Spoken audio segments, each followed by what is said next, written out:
Muy buenas noches con todos. Les saluda el psicólogo Giancarlo Bolaños. Quiero hoy día plantearles un tema que tiene que ver con la ética y moral, debido a lo que sucedió hace unos días por la muerte de 13 personas en una discoteca clandestina en Perú. A partir de ello, se han planteado diversos puntos de vista sobre quién es responsable de lo sucedido y si las personas que fallecieron merecen lo que les pasó por haber salido en plena cuarentena o es responsabilidad del Estado, de los dueños del local, la policía, entre otros implicados. Hay un sinfín de comentarios que para muchos puede resultar y ser tildados de inhumanos y para otros ser justificado.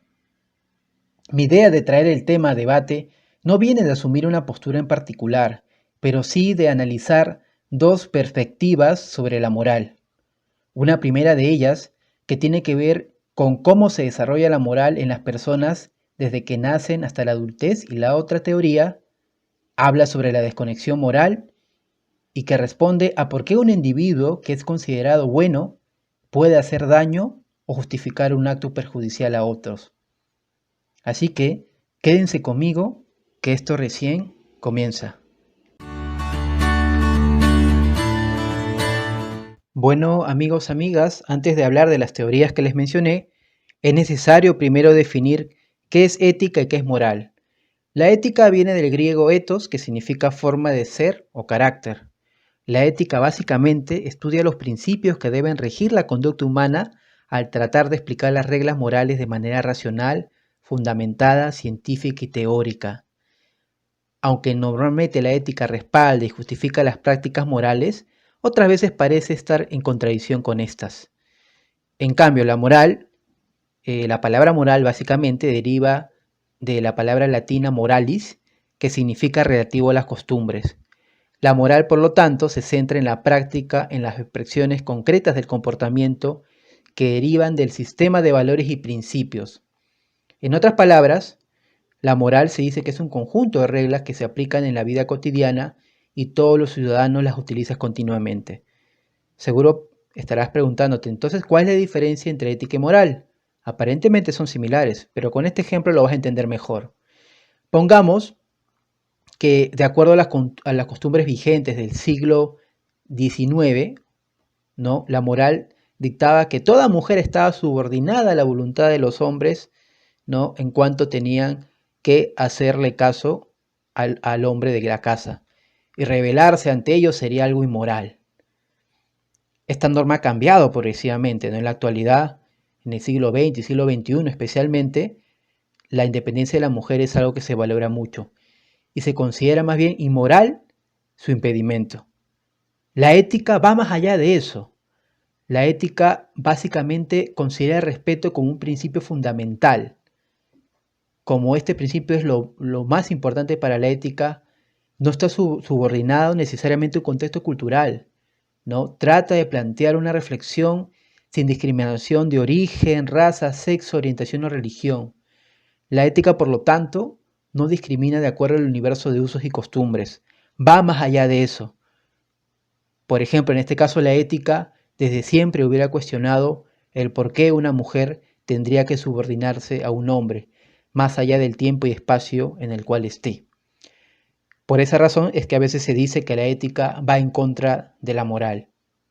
Espero que con esta explicación se haya entendido mejor la diferencia entre ambos conceptos. Ahora sí, vamos a hablar de las teorías de la moral planteadas en la psicología, y la primera que quiero presentarles es la teoría del desarrollo moral de Kohlberg. Para ello quiero contarles una historia que utilizó el autor para poder explicar cómo se dan los niveles del desarrollo moral, y la historia es más o menos así. Dice que en Europa una mujer estaba a punto de morir de un cáncer raro. Había un medicamento que los médicos pensaban que podría salvarla, pero la única manera era a partir de su descubridor, un farmacéutico de la misma ciudad. La droga era difícil de fabricar y el farmacéutico cobraba 10 veces más del costo de fabricarla. Heinz, el esposo de la mujer enferma, pidió a sus conocidos dinero, pero solo pudo reunir la mitad. Heinz le dijo al farmacéutico que su esposa estaba muriendo y le rogó que le cobrara menos y después le pagaría el resto. Pero el boticario dijo: no, yo lo descubrí y merezco ganar la suma completa.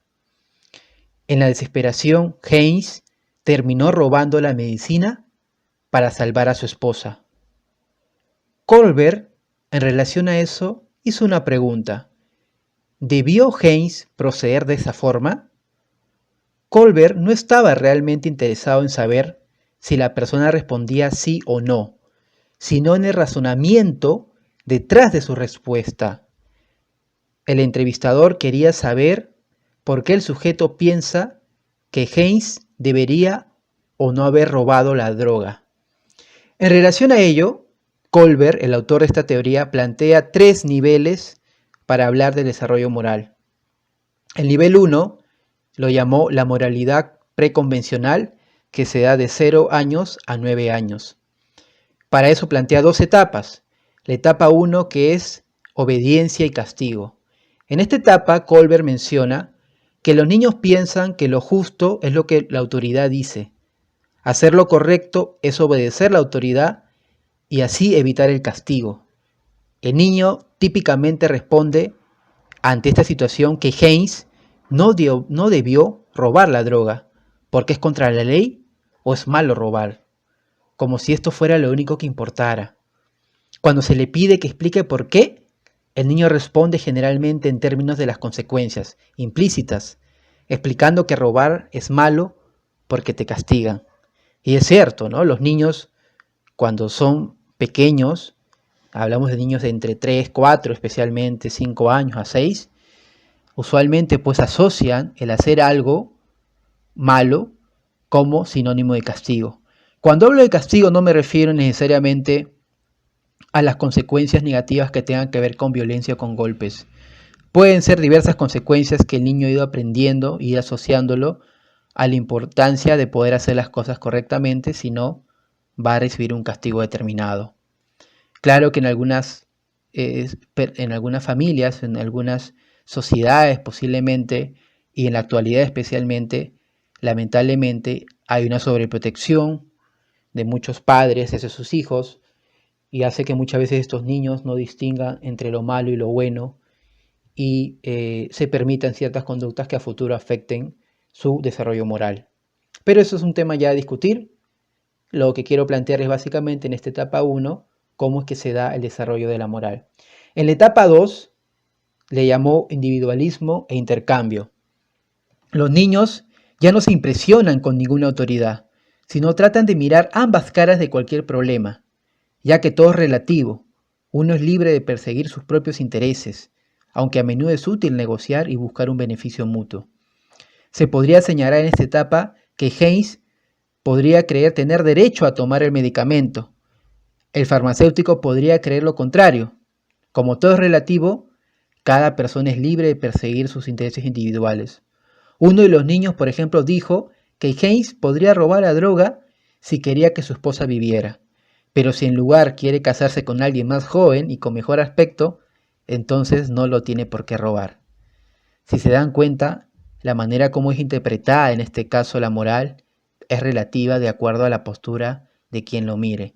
Todavía hay un grado de egocentrismo en ambas etapas, en la manera como el niño percibe que se tiene que dar lo moral. El razonamiento está más centrado en relación a las personas en este segundo momento y en cómo cada una percibe problemas desde su perspectiva. Aparece el nivel 2, la moralidad convencional, como lo llamó Colbert, desde los 10 años aproximadamente hasta los 18, 19 años, cuando acaba la adolescencia. En este nivel se dan las 2 etapas, la etapa 3 y la etapa 4, donde los jóvenes se asimilan como miembros de una sociedad convencional con sus valores, normas y expectativas. En la etapa 3, que la llamó buenas relaciones interpersonales, enfatizan el ser buena persona, lo cual básicamente significa tener motivos e intenciones para las personas cercanas, es lo que dice Colbert. En este caso, cuando se le pregunta sobre lo que hizo Heinz, suelen argumentar los adolescentes que tenía razón a robar la medicina porque era un buen hombre al querer salvar a su mujer, y sus intenciones eran buenas al salvar a alguien a quien él ama. Incluso decían que si Haynes no ama a la esposa, estos sujetos suelen decir, debe robar la medicina porque no creo que ningún marido se sienta bien al ver morir a su esposa. A un niño de 13 años se le preguntó, por ejemplo, sobre Haynes y decía, ¿no? Fue realmente culpa del farmacéutico. Él fue injusto, tratando de cobrar de más y dejar que alguien muriera. Haynes amaba a su esposa y quería salvarla. Yo creo que nadie debe mandar a Haynes a la cárcel, decía este niño. Y opinaba sobre el juez, ¿no? El juez debería tener en cuenta todas las perspectivas y darse cuenta que el boticario estaba cobrando demasiado. Como se dan cuenta, en esta etapa 3, el adolescente, ¿no?, se enfatiza en ser buena persona. Por eso es que muchos adolescentes a inicios de entre 10 a 14, 15 años tienen una intención muy solidaria cuando se trata de ir a ayudar a otras personas, ¿no? Posiblemente esa es la explicación que da Kohlberg para explicar esta etapa 3. En la etapa 4, que lo llamó mantenimiento del orden social, refiere el autor que el interés se desplaza hacia la obediencia de las leyes para mantener la sociedad como un todo. Y en cuanto a la anécdota de Haynes, mencionó que muchos sujetos decían que entienden los buenos motivos de Haynes, pero el robo no se puede tolerar. ¿Qué pasaría, se preguntaban, si cada quien viola la ley cada vez que tiene una buena razón? El resultado sería el caos. La sociedad no podría funcionar, decían estos adolescentes. En la etapa 1, por ejemplo, los niños dicen, es malo robar, es contra la ley, pero no pueden elaborar más allá, excepto para decir que el robo puede terminar en el encarcelamiento, sinónimo de castigo. Por el contrario, los encuestados en la etapa 4 tienen una concepción de la función de las leyes para la sociedad en su conjunto, una concepción que supera aquella de niños más pequeños. Interesante, ¿no? Cómo en esta etapa 4 la ley se considera como una parte importante dentro de la sociedad. Ahora hablemos del tercer nivel, que lo llamó Kohlberg la moralidad postconvencional. En este nivel se dan la etapa 5 y la etapa 6, donde las personas se preocupan menos con el mantenimiento de la sociedad por sí misma y se preocupan más por los principios y valores que hacen buena a la sociedad. El análisis de la moralidad se vuelve mucho más profundo, según Kohlberg. En la etapa 5, que le denominó contrato social y derechos individuales, se destaca la búsqueda por el respeto a los derechos básicos y los procesos democráticos para dar voz a todos y cada uno. En respuesta al dilema de Haynes, los encuestados, clasificados en la etapa 5, dejan claro que no suelen favorecer la violación de las leyes, las cuales son contratos sociales que debemos mantener hasta que podamos cambiarlos por medios democráticos. Sin embargo, la esposa, decían, tiene el derecho a la vida, el cual debe ser protegido. Por lo tanto, los entrevistados en la etapa 5 defienden el robo de Haynes en un lenguaje fuerte, porque para ellos el deber del marido es salvar la vida de su esposa. El hecho de que su vida está en peligro trasciende a cualquier otra norma para juzgar su acción. La vida es más importante que la propiedad. Un joven llegó a decir que desde un punto de vista moral, Haynes debe salvar la vida incluso de un desconocido, ya que para ser coherente, el valor de una vida significa cualquier vida. Si se dan cuenta en la etapa 5, a diferencia de la etapa anterior, no solo se tiene en cuenta el tema de la ley, sino se toma en cuenta otros derechos que están por encima de la ley y que podrían analizarse y priorizarse por encima de cualquier ley que exista, en este caso el derecho de la vida. Interesante, ¿no? Cómo el análisis de la moral se vuelve mucho más complejo. Después aparece la etapa 6, que lo llamó principios universales. En esta etapa se definen los principios por los cuales el acuerdo es el más justo posible. Kohlberg decía que en la práctica es muy complicado aplicar este principio, pero teóricamente lo plantea como algo que podría desarrollarse en un futuro. En la práctica real, dice Kohlberg, podemos alcanzar decisiones justas mirando una situación a través de los ojos del otro. Básicamente yo lo entendí como un tema de empatía. Si entenderíamos la posición del otro y vemos una manera de llegar a un punto donde hay una justicia para todos, sería lo ideal. Pero en la práctica es muy complicado llegar a eso. Por ejemplo, en el dilema de Haynes, esto significaría que el farmacéutico, ¿no? Haynes y su esposa fueran interpretados por cada uno de los demás para hacerlo de una forma imparcial, ¿no? Es decir, que los tres piensen de una determinada manera y los tres salgan beneficiados. En este caso sería si el farmacéutico hiciera esto, ¿no? Incluso él reconocería que la vida, si él reconocería que la vida prima sobre la propiedad, porque él no quiere arriesgarse a valorar la propiedad más que la vida, mientras encarna el papel de la esposa, por lo tanto, estarían de acuerdo que la vida de la mujer debe salvarse. Esto sería la solución justa, porque es lo que quiere la esposa, es lo que quiere en este caso el marido, y si en este caso el farmacéutico está de acuerdo que la vida está por encima de cualquier cosa, lógicamente que eso sería, por ejemplo, en un panorama ideal, lo más justo en una situación como esta. Pero sabemos que en la práctica es mucho más complejo. Es mucho más complejo porque es poco usual que se dé esta situación. Como pueden ver, las etapas de desarrollo de la moral de Colbert explican hasta cierto punto cómo es que se da el desarrollo de la moral a partir del razonamiento moral en las personas en el tiempo. Hay otros factores que influyen y que de una u otra manera intervienen el desarrollo moral y que muchas veces algunas personas en la actualidad, cuando razonen moralmente, no lo hagan de forma adecuada, posiblemente porque no han pasado por estas etapas o en cada una de las etapas, en el contexto que han vivido, no han sido estimulados o desarrollados para poder formar ese razonamiento moral que Colbert menciona. Pero fuera de eso, se critica a la teoría de desarrollo moral de Colbert, ¿no? Una de las mayores críticas es que no existe una gran diferencia, decía algunos autores, entre saber qué debemos hacer, que tiene que ver con la razón, con el pensamiento, y nuestras acciones reales, ¿no? O sea, existe una gran diferencia, mejor dicho, entre ellos. O sea, que tú sepas qué tienes que hacer, no necesariamente te lleva a hacer ello. Y eso lo sabemos. Lo podemos relacionar con el tema en este caso, de la fiesta clandestina, a pesar que las personas sabían que salir en cuarentena era inmoral, lo hicieron, ¿no? Entonces hay una incoherencia a veces entre el pensamiento moral o razonamiento moral con las acciones que tengan las personas, ¿no? En conclusión, el razonamiento moral no necesariamente va a conducir a un comportamiento moral.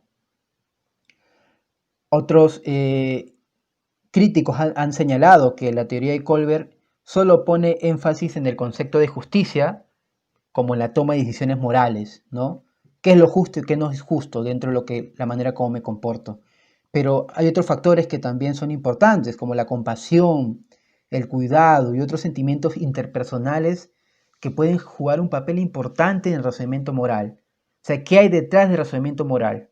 Y ahí podemos hablar de los valores interpersonales, que si uno ha ido aprendiendo en el tiempo a partir de las imágenes iniciales que tiene en la infancia, ¿no? Desarrolla una moralidad más sólida o un razonamiento moral más sólido.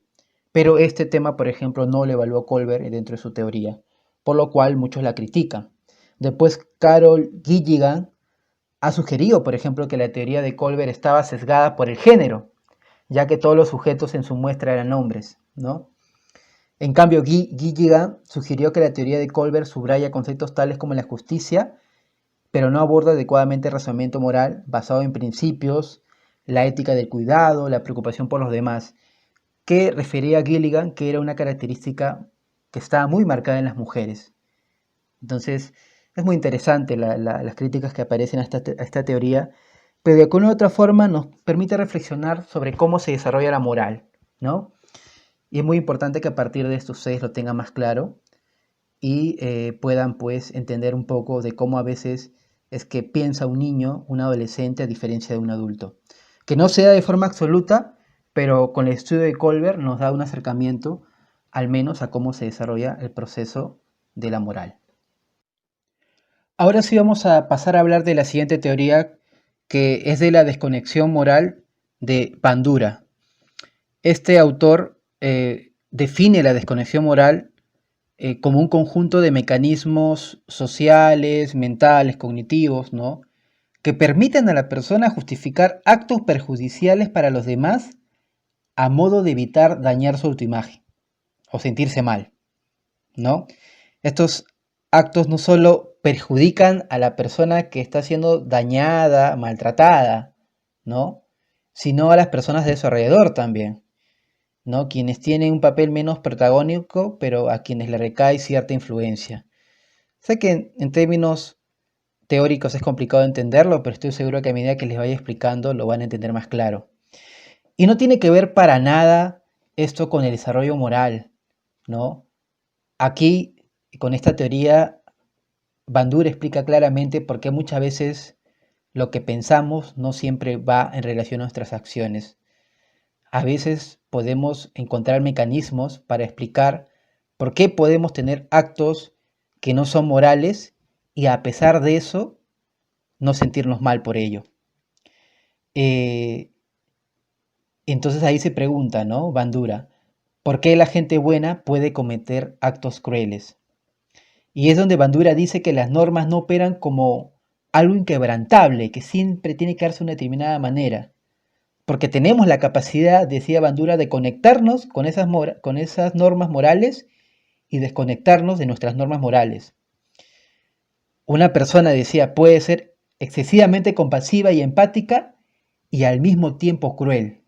Interesante lo que decía. Les pongo un ejemplo para que se entienda.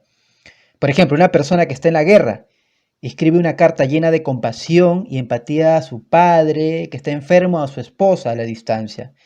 Y luego de repente vuelve a la guerra y empieza a disparar y a matar a los enemigos. Entonces, ¿cuál es la diferencia? La diferencia básicamente, decía Bandura, que está en quién tú incluyes dentro de la categoría de humanidad y a quién tú excluyes dentro de la categoría de humanidad. De repente para ti, más allá que esta persona haga esto, puede ser justificable y entendible y puedes percibir a esta persona como alguien que puede querer, que es humano y que lo que hace pues está en nombre de la patria, por ejemplo, ¿no? En el caso de la guerra. Pero para otros, de repente, dentro de su categoría de humanidad, eso no es coherente, no es adecuado, ¿no? En este caso, Bandura plantea los mecanismos por los cuales las personas pueden conectarse y desconectarse de su moralidad selectivamente. Trata de explicar mediante estos mecanismos el por qué las personas tienden a conectarse con su moralidad y muchas veces buscan justificaciones o mecanismos para desconectarse de ella y hacer ver que lo que hacen o lo que piensan o lo que sienten no está tan mal siempre y cuando hay una razón que lo explique. Así que atentos que ahora les voy a explicar estos mecanismos. Tres de estos mecanismos cambian básicamente las conductas perjudiciales en buenas conductas. O sea, ya no se ven como malas conductas. Estas conductas perjudiciales se perciben como buenas conductas a partir de estos mecanismos. Son tres. El primero de ellos se llama justificación moral.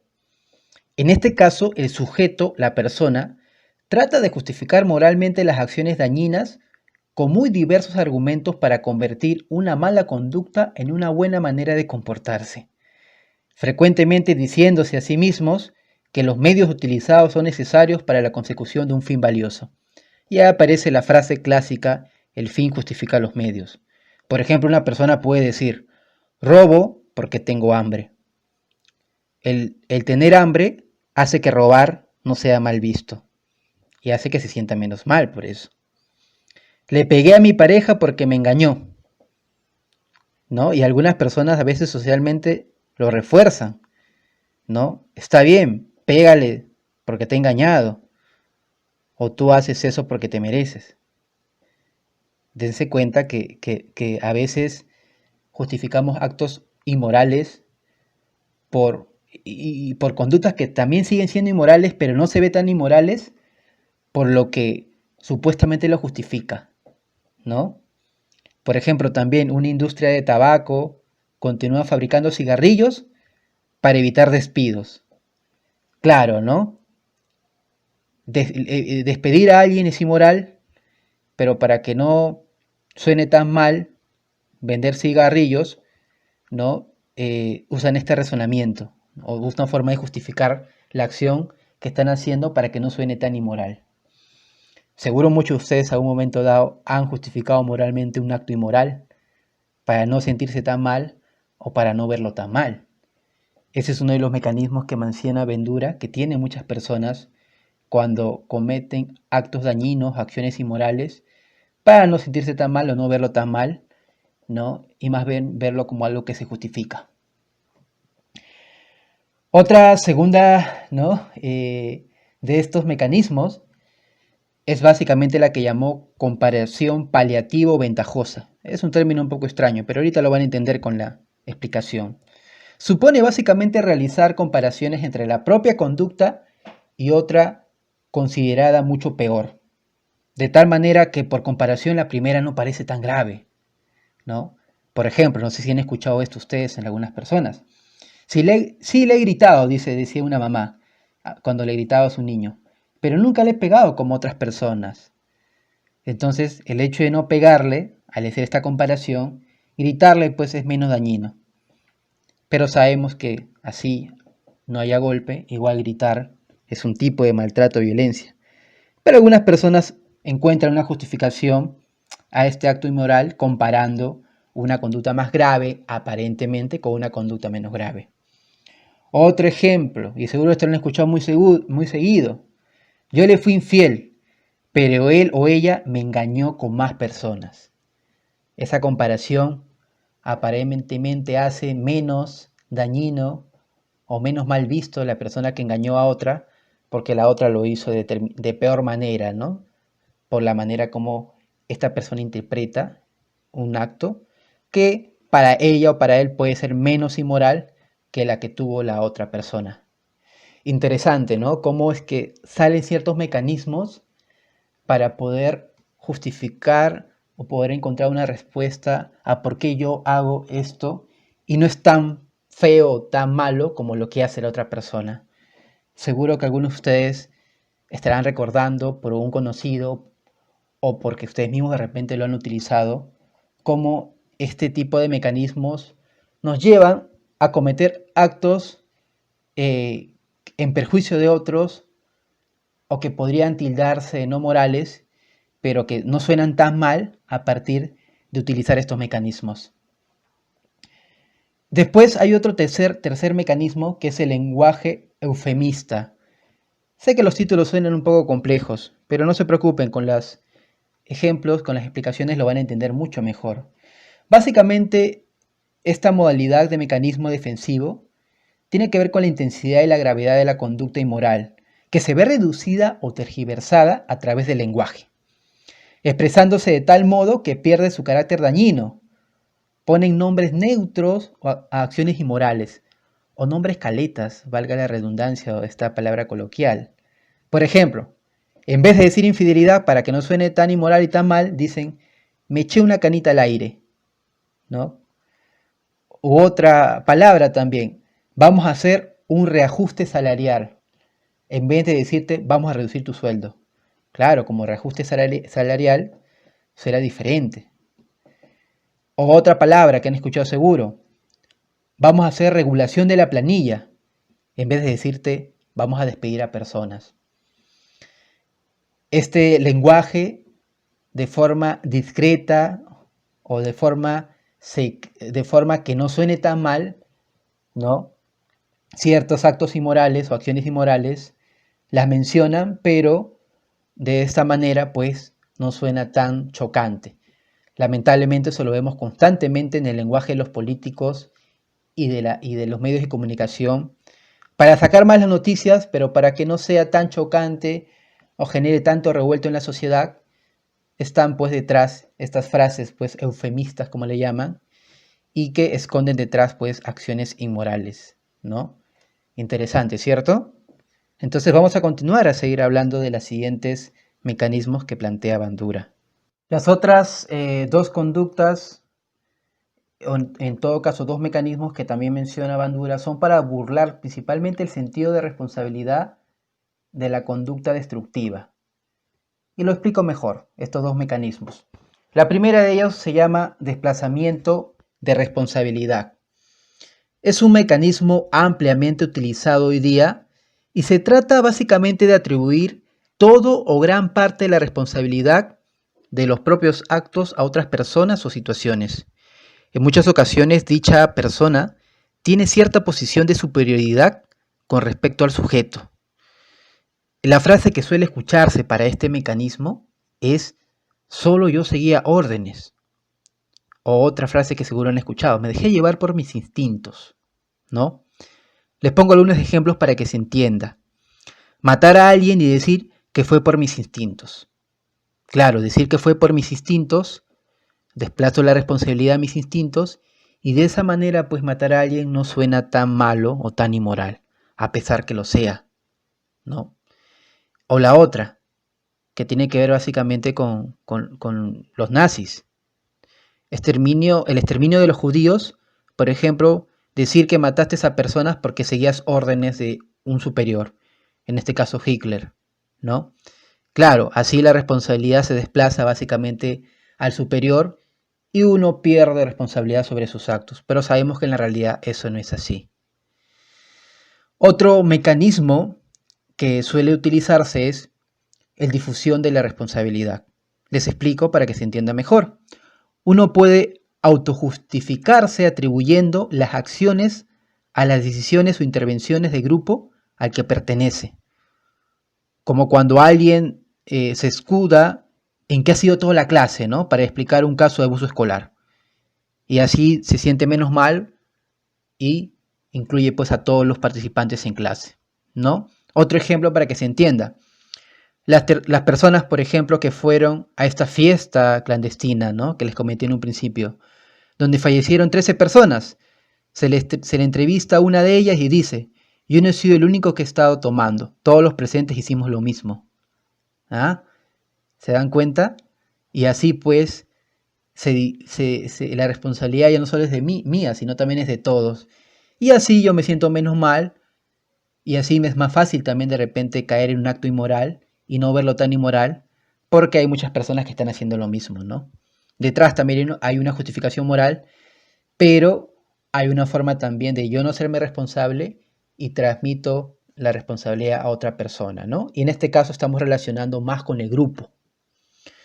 O otro ejemplo que es clásico, cuando un pueblo le da una paliza a un delincuente y nadie se hace responsable, se mantiene el anonimato. Y así pues ese acto que puede ser cuestionable, no es tan cuestionable porque todo el mundo participó de ello. Y es más fácil, si varios participan, yo también caer en hacer lo mismo, ¿no? Interesante, ¿no? Interesante cómo se percibe estas dos conductas o estos dos mecanismos en cuanto a cómo se percibe la responsabilidad. Otro mecanismo que mencionó Bandura es básicamente el que está relacionado con las consecuencias de las acciones. Uno de ellos, y es el que menciona Bandura, se llama distorsión de consecuencias. Les explico para que se entienda. Este mecanismo defensivo está centrado en considerar que las consecuencias de las acciones amorales son de menor gravedad de la que realmente son. Ello supone distorsionar o considerar falsos o exagerados a los efectos de la conducta llevada a cabo, y hay una clásica palabra que sacan estas personas: no es para tanto, dicen, ¿no? Ejemplo: alguien trata mal a otra persona y cuando llora le dice: no es para tanto, ¿no? Y así pues, de una u otra forma, desde la perspectiva de la persona, eso que hizo no es inmoral como para que la otra persona pues se ponga a llorar, como lo interpreta. Otro ejemplo: una persona coge la blusa de su hermana, seguro uno lo va a identificar, sin pedir permiso. Y cuando le descubre su hermana, le increpa y llama la atención. Y ella dice que es exagerada, ¿no? Interesante, ¿no? Cómo a veces podemos caer en actos que perjudican a otros, pero al quitarle ese nivel de importancia a esa consecuencia, no es más fácil de repente vernos en esa situación y no entender el otro lado del asunto. O por ejemplo, y esto está relacionado seguro lamentablemente a muchas personas que rompen con las reglas de la cuarentena, un grupo de personas que toma bebidas alcohólicas en plena cuarentena. Y de repente dices, pues no es para tanto, ¿no?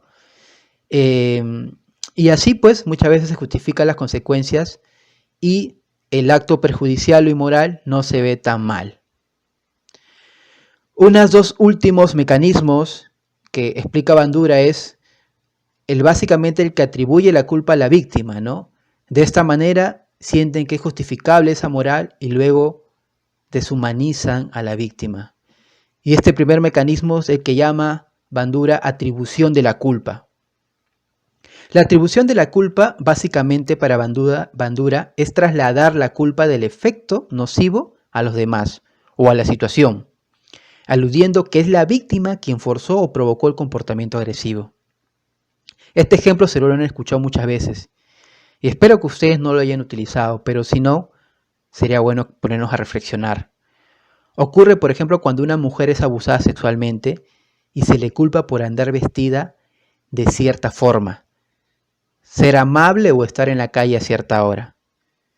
Es decir, que por eso merece que la persona pues haya sido abusada sexualmente. Y así pues no suena tan mal decir o desear eso a la persona o aceptarlo por lo que la persona, cómo se vistió y todo ello. Cuando sabemos que una cosa no tiene que ver necesariamente con la otra. Pero a veces solemos atribuir la culpa por acciones que para nosotros pueden ser inmorales y por lo cual justificamos lo que le pueda pasar a esa persona. U otro que es lo que hemos utilizado o lamentablemente muchas personas han utilizado en esta situación de la fiesta clandestina, ¿no? Donde dice pensar que las personas que fueron a la fiesta violando la cuarentena merecen morir, ¿no? Entonces, ellos son culpables de lo que le ha pasado.